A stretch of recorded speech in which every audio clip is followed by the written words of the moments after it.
Hare Krishna.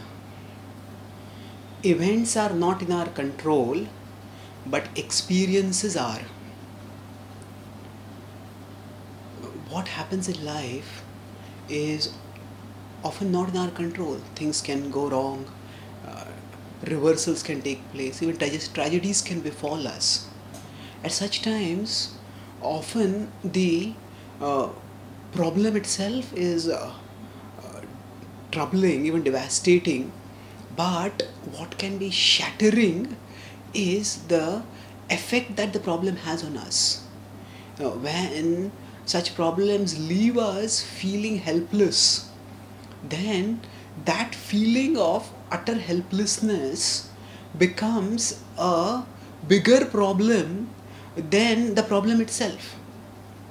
If we feel ourselves powerless, helpless, incapable of doing anything, being victimized by who knows what, by an unfair, cruel world, or whatever, then that feeling of helpless victimization can be paralyzing, and that paralysis is often more damaging than the problem itself.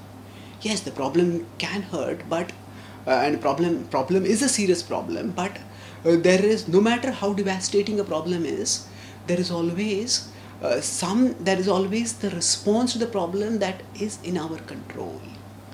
And if we of our consciousness is caught in a materialistic worldview, wherein we are bought into the belief that matter is all that exists, or matter is all that matters, then we leave ourselves no scope for gaining any higher understanding.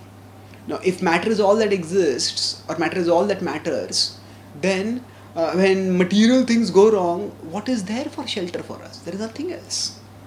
But Gita wisdom helps us understand that matter is only a part of existence, that our self-existence exists beyond the world of matter. Our identity is spiritual, and we have an eternal, inalienable relationship with the supreme spiritual being, Krishna.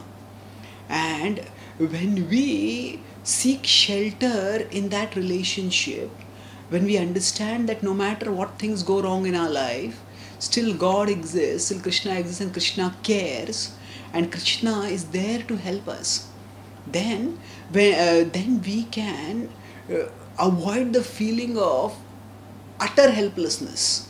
Yes, in the devotional terminology, sometimes it is said that we should feel helpless. But the point is not that we feel helpless so that we become dejected and paralyzed and paranoid. No, we want to feel helpless so that we can take the help of Krishna. So, the Bhagavad Gita in the 13th chapter analyzes the way things work, and it says that karya karana kartrutve hetu prakritiruchyate purushah sukha dukkhanam bhoktrutve heturuchyate. That whatever happens, karya karana kartrutve hetu prakritiruchyate, that the stimuli and their consequence, the cause and the effect at the material level of reality, they are within the realm of matter, but their interpretation in terms of whether they give us pleasure or pain, ichha dvesha sukham dukh, so it says that purushah sukha dukkhanam, that whether we experience happiness or distress, that depends on bhoktrutve heturuchyate, that depends on our enjoying mentality. If we are not captivated by an enjoying mentality, then we will not be affected so much. Just as a person watching a TV horror movie will get shocked when some horrible thing happens. But if a person is not caught in watching the horror movie, not thinking that I'll get some perverse pleasure from it, then that person will not be affected by whatever is seen in the movie. So similarly, we cannot change what happens at the material level of reality quite often. So events are not in our control, but experiences are. If we identify ourselves as material beings, then a material reversal can be devastating. But if we identify ourselves as spiritual beings, then that event or that negative event does not have to translate into a negative crushing experience. Rather, that negative event can become an impetus for taking the positive shelter of Krishna, and thereby experiencing, realizing, deepening our conviction of our non-material identity. And with that conviction and realization, we become better prepared to deal with that specific reversal and to function more effectively, more sustainably in our material life also.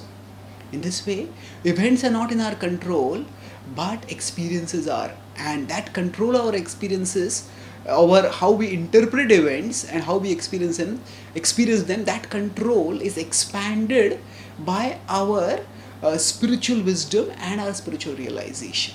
Thank you. Hare Krishna.